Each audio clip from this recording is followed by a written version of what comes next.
പിശാശ് എവിടെന്നാ വന്നേ? ദൈവത്തിന്ന്. ശരി, ഈ ലോകത്ത് തിന്മയുണ്ടോ? ഉണ്ട്. എല്ലായിടത്തും തിന്മയുണ്ട്. ദൈവമാണ് ഇതൊക്കെ സൃഷ്ടിച്ചിരിക്കുന്നത്, അല്ലേ? അതെ. അപ്പോ തിന്മയെ സൃഷ്ടിച്ചതാരാ?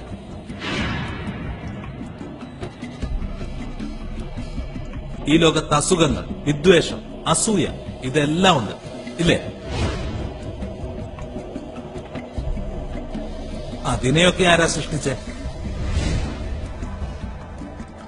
ശാസ്ത്രം പറയുന്നു നിങ്ങൾക്ക് 5 ഇന്ദ്രിയങ്ങൾ ഉണ്ടെന്ന്. അതുള്ളതുകൊണ്ടാണല്ലോ നിങ്ങൾക്ക് കാണാനും കേൾക്കാനും ഒക്കെ കഴിയുന്നത്. എന്നാ പറ, താൻ എപ്പോഴെങ്കിലും ദൈവത്തെ കണ്ടിട്ടുണ്ടോ?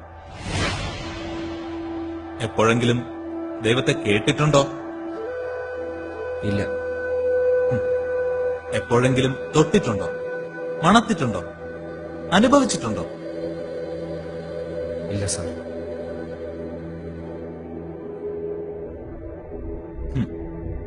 എന്നിട്ടും നീ വിശ്വസിക്കുന്നു?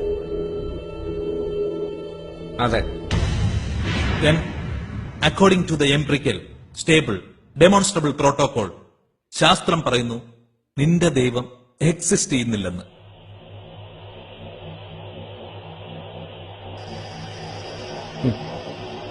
ആരെന്നാ പറഞ്ഞാൽ എനിക്ക് എന്റെ വിശ്വാസം മാത്രം മതി സാർ. വിശ്വാസം ശാസ്ത്രം നേരിടുന്ന ഏറ്റവും വലിയ പ്രശ്നം.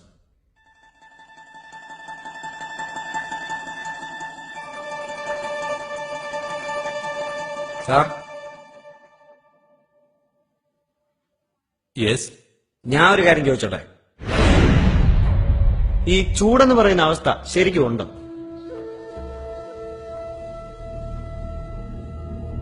തീർച്ചയായും ഉണ്ട്.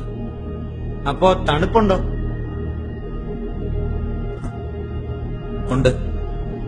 എന്നാ ഞാൻ പറയുന്നു ഇല്ലെന്ന്. നമുക്ക് ഒരുപാട് ചൂടുണ്ടാക്കാം. Super heat, mega heat, white heat, ഇല്ലേ ചെറിയ ചൂട്, അല്ലെ ചൂടില്ലായ്മ. താപനിലയ്ക്ക് 458 ഡിഗ്രി താഴെ വരെ നമുക്ക് പോകാം. പക്ഷേ അതിന് തണുപ്പെന്നല്ല പറയുന്നത്. തണുപ്പെന്ന വാക്ക് ചൂടില്ലായ്മയെ കാണിക്കാൻ വേണ്ടി മാത്രം ഉപയോഗിക്കുന്നതാണ്. തണുപ്പ് ചൂടിനെതിരല്ല, അത് ചൂടില്ലായ്മയാണ്. ശരി, അന്ധകാരം എന്നൊരവസ്ഥയുണ്ടോ? ഉണ്ട്. സാറിന് വീണ്ടും തെറ്റുപറ്റിയിരിക്കുന്നു. അന്ധകാരം എന്തിന്റെയോ ഇല്ലായ്മയാണ് സൂചിപ്പിക്കുന്നത്. പ്രകാശം പലതരത്തിലുണ്ട്. ചെറിയ പ്രകാശം, മങ്ങിയ പ്രകാശം, സാധാരണ പ്രകാശം, കടുത്ത പ്രകാശം, മിന്നി മറയുന്ന പ്രകാശം, അങ്ങനെ പല തരത്തിൽ. പക്ഷെ സ്ഥിരമായ പ്രകാശമില്ലെങ്കിൽ അതൊന്നുമില്ലായ്മയാണ്. അതിനെയാണ് അന്ധകാരം എന്ന് പറയുന്നത്.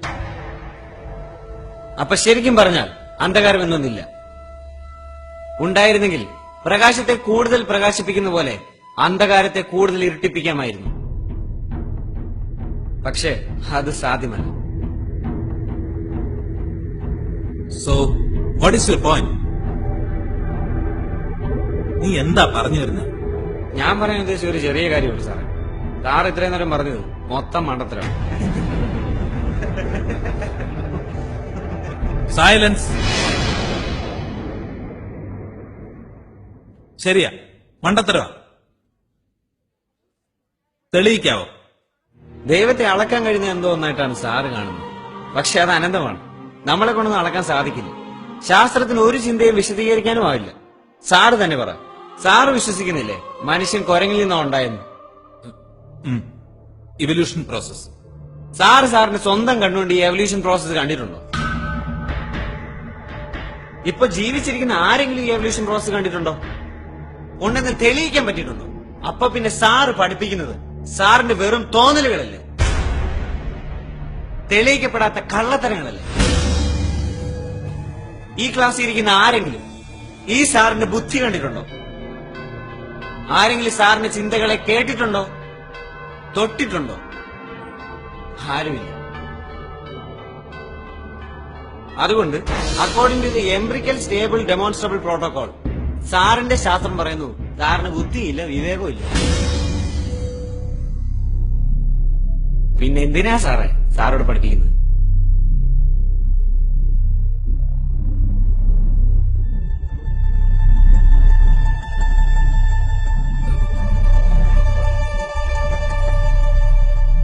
അതൊക്കെ നമ്മളൊരു വിശ്വാസത്തിന്റെ പുറത്ത് കാണണ്ടേ? അതാണ് സാർ വിശ്വാസം. അത്രയുമേ ഞാനും പറഞ്ഞു. സാറിന് തലച്ചോറുണ്ടെന്ന് വിശ്വസിക്കുന്നതുകൊണ്ടാണ് ഞങ്ങൾ ഇത്രയും പേര് ഇവിടെ ഇരിക്കുന്നത്. അതുപോലെ തന്നെ ദൈവവും ദൈവവിശ്വാസവും. ദൈവത്തെ മനുഷ്യനെ ഒന്നിപ്പിക്കുന്ന ഏക ഘടകം വിശ്വാസം, ഫെയ്ത്ത്.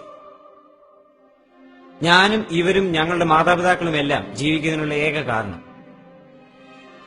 മുകളിൽ ആരോ ഉണ്ടെന്നും എപ്പോഴും കൂടെ കാണുമെന്നുള്ള ഉറപ്പ്. സ്നേഹം അങ്ങോട്ട് മാത്രം നൽകാൻ പറഞ്ഞത് സാറിന് ഇങ്ങനെ ചിന്തിക്കാനുള്ള കഴിവ് തന്ന ഈശ്വരൻ.